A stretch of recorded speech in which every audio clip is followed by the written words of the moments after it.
Assalomu alaykum, hurmatli talabalar. Bugungi mavzumiz pedagogik texnologiyaning ilmiy asoslari deb nomlanadi. Bu mavzuga doir bo'lgan rejalar. Birinchi rejamiz pedagogik texnologiyaning darajalari. Ikkinchi reja pedagogik texnologiyalarning tuzilishi. Uchinchi reja pedagogik texnologiyaga oid qo'yiladigan talablar. To'rtinchi reja pedagogik texnologiyaning nazariy asoslari. Pedagogik texnologiyaning darajalari. Pedagogik texnologiya maqsadi ta'lim-tarbiya jarayonini rejalashtirish, tashkil etish, boshqarish va baholash uchun pedagogik andozalar, usullar va uslubiy vositalar va mexanizmlarning tizimli majmuidir. Nazariy jihatdan pedagogik texnologiyalar quyidagi tamoyillarga asoslanadi.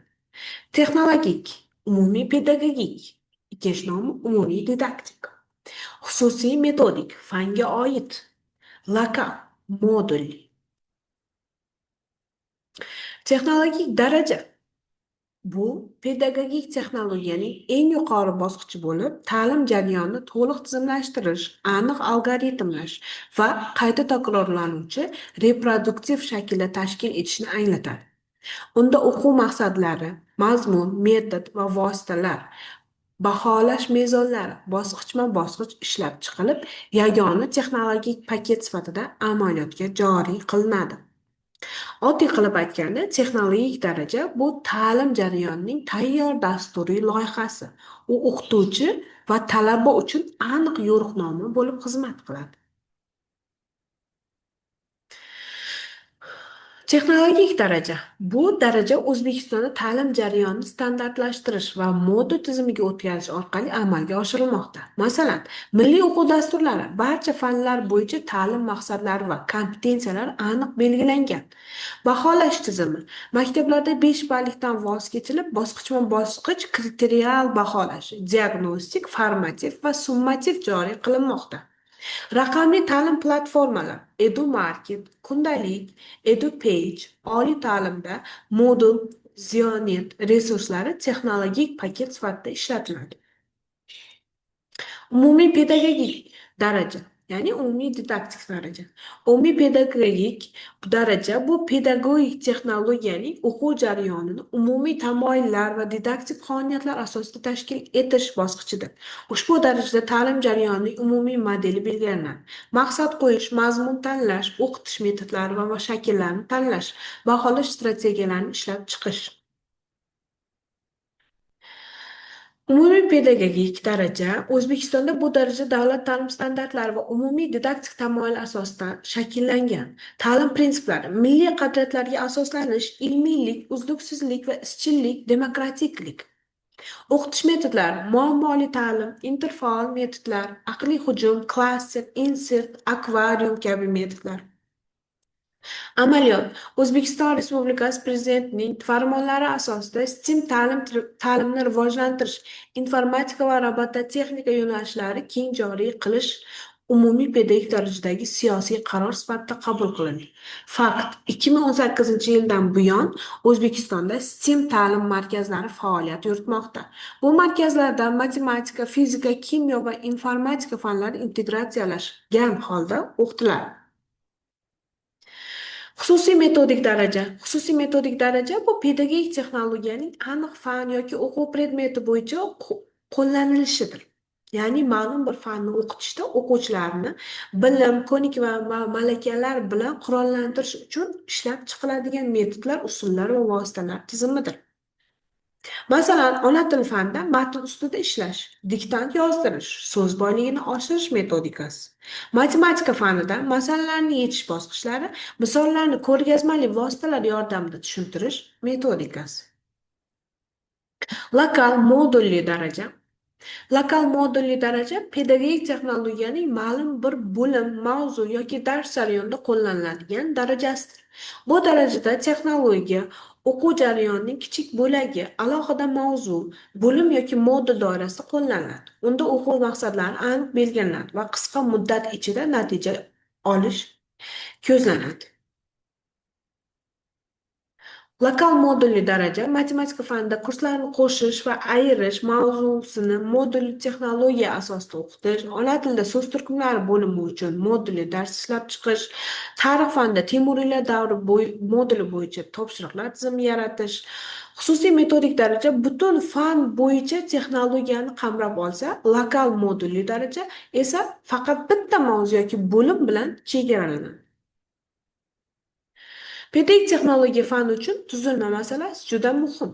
Pedagogic texnologiyaning tuzilishi konseptual asos, birinchisi, ikkinchisi mazmunli qism, uchinchisi protsessual qism, texnologik jarayon hisoblanadi. Pedagogik texnologiya fanida aynan ushbu tuzilma masalasi juda muhim sanaladi. Aynan ushbu jarayonlar ketma-ketligida ish jarayoni tashkil etilishi maqsadga muvofiqdir. Konseptual asos pedagogik texnologiyaning ilmiy nazariy poydevori bo'lib, u ta'lim jarayonini qanday falsafiy, psixologik va pedagogik qarashlarga tayanib tashkil etilishini belgilaydi. Konseptual asos, metodik tayanch, texnologiya qaysi pedagogik yondashuvga asoslanishini ko'rsatadi. Masalan, shaxsga yo'naltirilgan ta'lim, faoliyatga asoslangan yondashuv, konstruktivizm, gumanistik pedagogika. Ikkinchisi psixologik asos o'quvchilarning yosh xususiyatlari, qobiliyatlari, motivatsiyasi va individual farqlarini hisobga olishni ta'minlaydi. Falsafiy asos ta'limning jamiyatdagi o'rni, insonparvarlik, milliy qadriyatlar va ijtimoiy ehtiyojlar bilan bog'liq qarashlarni ifodalaydi. To'rtinchisi ilmiy g'oya. Butun texnologiyaning markaziy konsepsiyasi bo'lib, u pedagogik faoliyatning yo'nalishini aniqlaydi. Fakt. O'zbekistonda ilm-ma'rifat va raqamli iqtisodiyotni rivojlantirish milliy g'oyasi asosida ishlab chiqilgan ta'lim konsepsiyalarida kompetensiyaga asoslangan yondashuv ustuvor yo'nalish sifatida qabul qilingan. Mazmunli qism pedagogik texnologiyaning o'quv jarayonida nima o'qitiladi va qanday natijaga erishiladi degan savolga javob beruvchi tarkibiy qismidir. Mazmunli qism o'quv maqsadlari, o'quvchi talaba qaysi bilim, ko'nik va kompetensiyalarni egallash kerakligini belgilanadi. O'quv materiali davlat ta'lim standartlari, o'quv dasturi va darsliklar asosida shakllantiriladi. Kutiladigan natijalar modul, bo'lim yoki fan tugagach o'quvchilarning bilim darajasi, malaka va ko'nikmalari aniqlanadi. To'rtinchi, mantiqiy ketma-ketlik fan mazmuni oddiydan murakkabga, nazariyadan amaliyotga qarab tashkil etiladi. Protsessual qism pedagogik texnologiyaning amaliy qismi bo'lib, unda ta'lim jarayoni qanday tashkil etilishi, qanday metod va vositalar, shakllar orqali natijaga erishilishi aniqlanadi. O'quv jarayonini loyihalash birinchi bosqichi, maqsadni bosqichma-bosqich rejalashtirish, dars yoki modul uchun texnologik xarita tuzish. O'qitish metodlari va usullar. An'anaviy ma'ruza, tushuntirish, mashq qilish va zamonaviy muammoli ta'lim, interfaol metodlar, akt vositasida o'qitish usullaridan foydalanish. O'qitish shakllari.